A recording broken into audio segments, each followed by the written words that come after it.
Hello everyone. In this lecture, I am going to discuss about Polyhydramnios, or you simply can say Hydramnios. So, in this lecture, we will discuss what it is and what are the common causes and what all signs and symptoms women may have with this condition. So, if you simply say the Polyhydramnios, it just means that the amniotic fluid volume is increasing more, okay, in comparison to the normal. So when it is exceeding more than 2000 ml, when we are measuring by a quantitative method, and if it goes beyond 2000 ml, then this condition is termed to be hydramnios.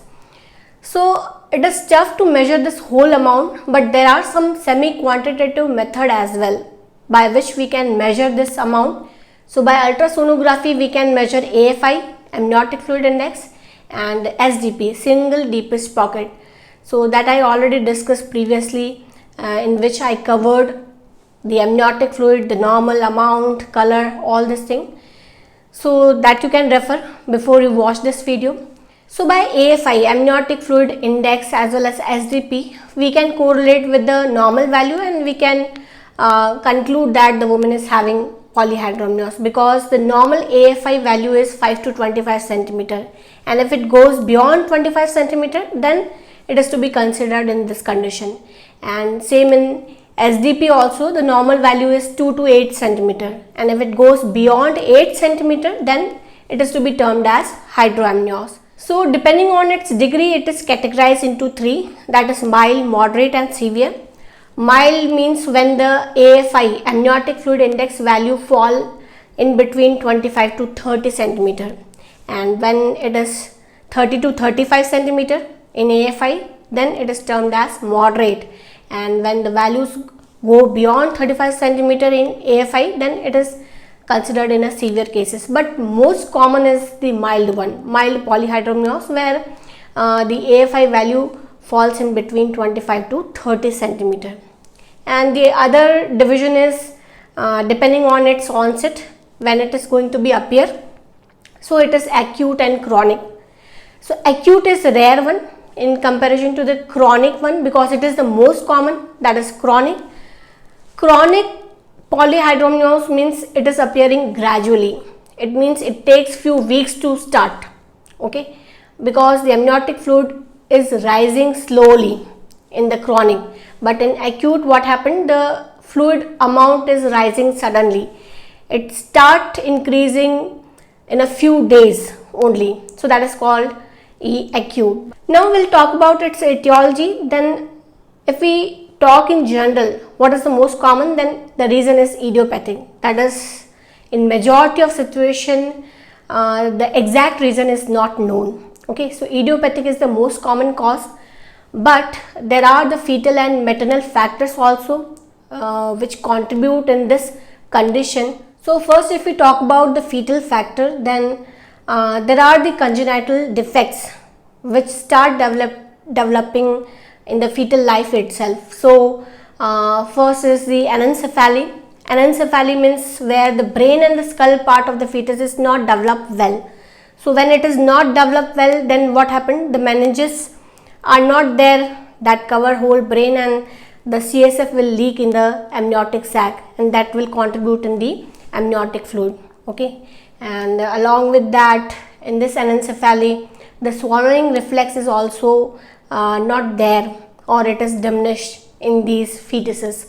Okay, and the second congenital defect is the GIT defect, gastrointestinal defect, in which the fetus is having cleft lip and cleft palate, where a slit is forming in the lip and the palate, and that will interfere in the swallowing of the amniotic fluid, because we have studied previously that the amniotic fluid is recycled in every 3 hours. So there are the factor which helps in this regulation, because some factors produces this fluid, some reabsorb this fluid, and that's why this whole fluid is circulated or recycled in this 3 hour duration. So what happened in this defect, the fetus is not able to swallow by this defect. So that will interfere in reabsorption, and thereby it increases the amount in the amniotic sac. Okay, and the other gastrointestinal defect is the esophageal atresia and duodenal atresia. This will also interfere in swallowing, because again here what happened, the esophagus or the duodenal part is either it is completely absent or it is underdeveloped or it is narrowed. So again it will interfere in the major amount of swallowing. And the other entities, that is neural tube defect like open spina bifida, what happened, the meninges become exposed and CSF will leak into this amniotic sac, and that will contribute in increased amount of amniotic fluid. And along with that, if RH isoimmunization is there, where the mother is having RH negative blood group, so in this condition what happened, if when the fetal blood cell enter in the maternal circulation, the mother develops antibody against them, and these antibody travel along the fetal circulation and destroys the fetus RBCs. So to compensate this loss and fulfill the oxygen demand of the fetus, the placental tissues grows more.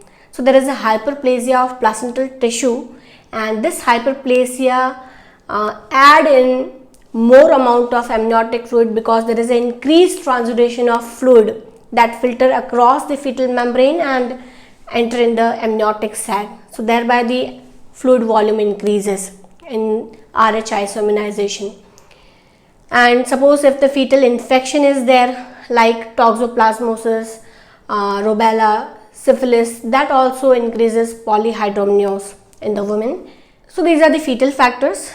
If we look on the maternal factors, then if the mother is having multiple pregnancy where 2 or more fetuses are growing at the same time in a womb, then more fetuses means more urine, because these all are contributing in the amniotic fluid volume. Because I already talked before that the fetal urine is the main contributor in amniotic fluid volume at term. Okay, so more fetuses mean more urine. But in multiple pregnancy, the polyhydramnios usually appear in monozygotic twins, where there is one rare complication appears, that is TTTS, twin transfusion syndrome.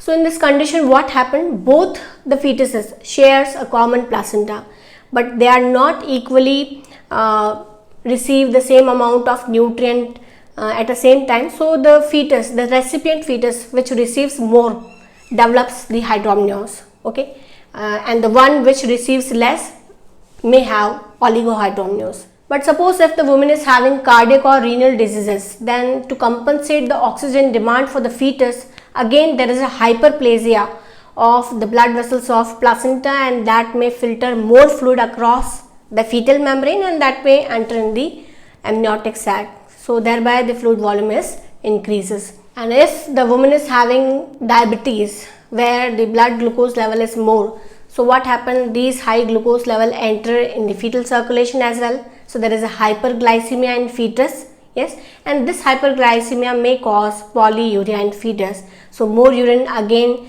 may contribute in large amount of amniotic fluid. So these are the fetal and maternal factors. But sometimes there may be a chorioangioma of placenta where the benign tumor is formed in the placental tissues. So benign tissues means again there is a hyperplasia of blood vessels, and when it takes place, then what happens, again there is a more transudation of fluid across the membrane, and that will enter in the amniotic sac. So these are the combined fetal maternal factors that may cause hydramnios in a woman, but most of time the cause remain idiopathic. It means it is completely unknown. Now, what are the signs and symptoms the woman may have once she develops with this condition? So, first we talk about the abdominal girth, then it is increasing more and more in comparison to the normal pregnancy because the fluid volume is more. So, when the girth is increasing more, along with that what happened, the height of the fundus is also more, which is not correspond with the week of gestation. Suppose the week of gestation is 24, okay, but we are receiving 28 to 30 centimeter. Why? Because the height goes up with this large amount of amniotic fluid. So it does not correspond or correlate with the week of gestation, and that may cause dyspnea because the height goes up and that will displace diaphragm up, and that may cause difficulty in breathing in a woman. Okay, so it will again cause palpitation in women, and when the size of the abdomen is more, that may compress the blood vessels of women as well.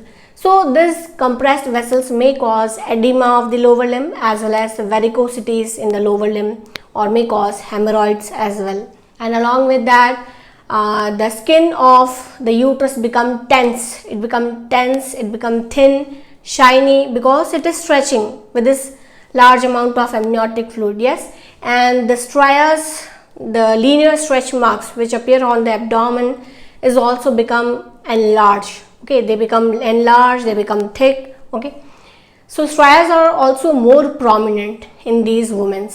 And if we talk about the fetal status, then it is completely disturbed, because with the increasing week of gestation near term, the fluid volume is usually decreases. We already discussed, but here the fluid volume is not decreasing, so that's why the fetal status, that is the fetal lie, position, presentation, is not stable. It is all disturbed. So because of this fluid thrill, what happened? The lie become disturbed. So there is an unstable lie, there is a malpresentation, fetal body parts are not palpable easily, and if we are not able to palpate the body parts, then we will not be able to auscultate the fetal heart sound as well. So these all difficulties may be arises with this hydramnios. But at this time, fetal heart rate is easily measured by ultrasonography, but it is tough to measure by ordinary stethoscope. Okay, so by this all fluid thrill as well as the increased abdominal girth, where the height of the uterus is also increasing, this all makes the uterus a globe shaped structure. Okay, so in this lecture we discussed about the etiology and the sign and symptom of polyhydramnios. Thank you.